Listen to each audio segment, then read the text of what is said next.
how to show context window usage in the Codex desktop application.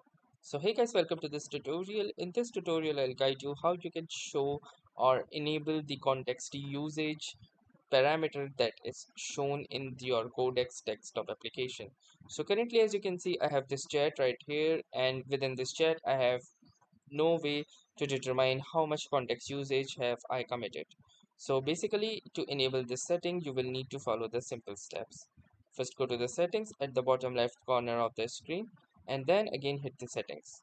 Alternatively, you can also press the control and the comma button to directly go ahead to the settings.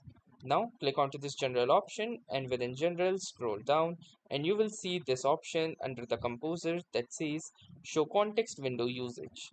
Simply enable this option and you are all set.